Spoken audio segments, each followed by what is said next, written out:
Dowry harassment cases 2024ರಲ್ಲಿ 2973 dowry harassment cases report ಆಗಿತ್ತು.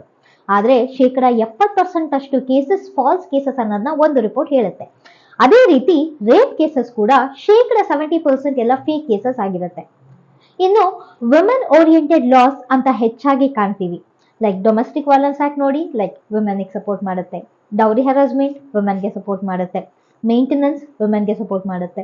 ಎಲ್ಲೋ ಒಂದ್ ಕಡೆ ಅನ್ಸುತ್ತೆ ಜೆಂಡರ್ ನ್ಯೂಟ್ರಲ್ ಲಾಸ್ ನ ಅವಶ್ಯಕತೆ ಇದೆ. ಅತಿ ಸುಭಾಷ್ನ ನೋಡುವಾಗ ನಿಮ್ಮೆಲ್ಲರಿಗೂ ಈ ಕೇಸ್ ತುಂಬಾ ಚೆನ್ನಾಗಿ ನೆನಪಿರುತ್ತೆ. ಹೆಂಡತಿಯ ಟಾರ್ಚರ್ ತಡೆಯಕ್ಕಾಗದೆ ಆತ ಒಂದು ದೊಡ್ಡ ವಿಡಿಯೋವನ್ನ ಮಾಡಿ ಸೂಸೈಡ್ ಮಾಡ್ಕೊಳ್ತಾನೆ. ಇವತ್ತಿನ ಸಂಸಾರದಲ್ಲಿ ಹೇಗ್ ನಡೆಯುತ್ತೆ? ನೀನ್ ಯಾಕೆ ಇವತ್ ಸಾರ್ ಸರಿಯಾಗಿ ಮಾಡ್ಲಿಲ್ಲ ಅಂತ ಹೆಂಡತಿನ ಗಂಡ ಕೇಳಿದ್ರೆ ಹೆಂಡತಿಯಿಂದ ಬರೋ ರೆಸ್ಪಾನ್ಸ್, ನಾನ್ ನಿನ್ ಮೇಲೆ ಡೌರಿ ಹರಾಸ್ಮೆಂಟ್ ಕೇಸ್ ಹಾಕಿ ನಿನ್ನ ಕೋರ್ಟ್ ಮನೆಗೂ ಅಲಿಸ್ತೀನಿ. ದಿಸ್ ಇಸ್ ವಾಟ್ ಹ್ಯಾಪನ್ಸ್ ಅಲ್ವಾ? ಸೊ ಹಾಗಾಗಿ ನನ್ಗನ್ಸುತ್ತೆ ಜೆಂಡರ್ ನ್ಯೂಟ್ರಲ್ ಲಾಸ್ ಬಂದ್ರೆ ಈ ಒಂದು ಕೋರ್ಟ್ ಕೇಸಸ್ ಏನ್ ಲಾಡ್ಜ್ ಆಗ್ತಾ ಇದೆ ಇದ್ರ ಸಂಖ್ಯೆನೂ ಕಮ್ಮಿ ಆಗುತ್ತೆ ಅಂಡ್ ಹಾಗೆ ಜಸ್ಟಿಸ್ ರಿಯಲ್ ವಿಕ್ಟಿಮ್ಸ್ಗೆ ಸಿಗುತ್ತೆ ಅನ್ನೋದು ನನ್ನ ಒಪಿನಿಯನ್.